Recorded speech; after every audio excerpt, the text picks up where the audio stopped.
Do your ideas solve the problem you set out to address?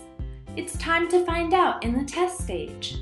In this stage, you let people use your prototypes to see if your solutions make sense to them and learn whether your ideas meet their needs in a desirable and practical way.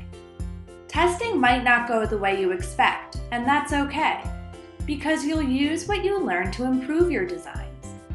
The process of getting feedback and refining your prototypes is called iteration, and it's how you get to the best solution. The design team at Southeast High School tests their prototypes for a week, and they learn a lot. The first day of Basil, the before and after school library, only one student came in the morning and one in the afternoon. Both students were looking for a quiet place to work. The team wondered if their advertising had gotten the message out. So the next day, they propped open the library doors and hung balloons and streamers around the entrance, along with a big welcome banner. This drew students in, and they averaged 12 visitors a day for the rest of the week. After school was a more popular time than before school, though a few students came every morning. Most wanted to get on the computers or find a comfortable place to work. Only a few students browsed the shelves or asked to borrow books. Several students had questions that the design team couldn't answer, like where to find information for a world history project. The teacher who uses the library as his classroom was supportive of the design team's goals, but concerned about making sure students respect his classroom area if Basil continues. Based on the response, the team decides they should implement Basil, but they need a better way to separate the public area from the classroom area, and they're going to need more computers. Maybe a few shelves could be removed to expand the computer and study areas, the two resources students had used most. For this idea to succeed, they also need a more permanent way to staff the library. They decide to use another brainstorming idea and reach out to a local university to see about getting help from students in the library sciences department. And they consider running 3 days a week instead of 5.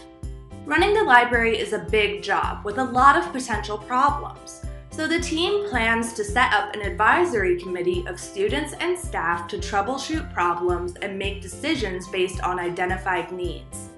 They're excited about this project and start working on these ideas to improve their prototype.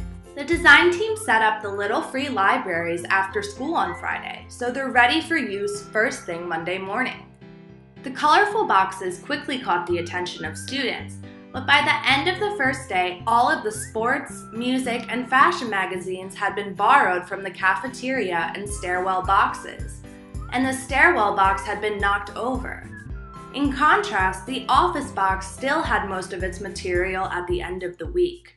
The team learned from the office staff that few students used the box, but visitors to the office would take something out while they were waiting to be helped, and they'd put it back before they left. One teacher donated mystery novels for his library box, and another teacher donated sci-fi books for her box. Many of these had also been borrowed by the end of the week, except for a few Steinbeck novels, which didn't seem to be too popular with the students. No one contributed books or magazines to the boxes. The students were excited that the little free libraries took off so quickly, so they decided to move ahead with the idea. To ensure a supply of desirable material, they will circulate a specific request list to school and community members, and they start planning a community magazine and book drive. They also start working on sturdier, more permanent boxes and move the stairwell box to the second floor hallway, where it will be easier to keep an eye on.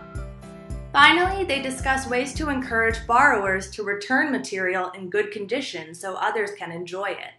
The students expected the Ask a Teacher concept to be very popular and were surprised by their test results. Each day they made a Where It's At announcement, encouraging students to drop in after school for help.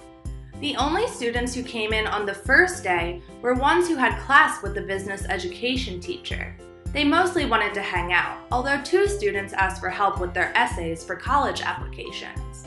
10 students came during the 2 days the technology teacher hosted at. For the most part, they wanted to use computers and talk about the latest phones and gadgets, but one student asked if the teacher could show him how to use SketchUp. and other students got drawn into that activity. When the math teacher hosted AT, one of his students who wanted help preparing for the SAT came the first day, and no one came the second day.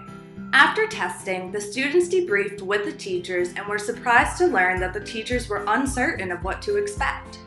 What if a student came in asking for help they weren't able to provide? It also seemed like students went if they had a relationship with the teacher or for access to computers. The team realizes they don't have a clear enough vision of what they want to accomplish here, so they decide to put this idea on hold for now. Maybe they'll incorporate some special programming, like Introduction to SketchUp workshops, into the Basel at a later date. In the meantime, they did learn there's a high demand for computer access. Because the team tested, they know which design ideas help solve the problem and how they can make their solutions even better. How will testing help you improve your design?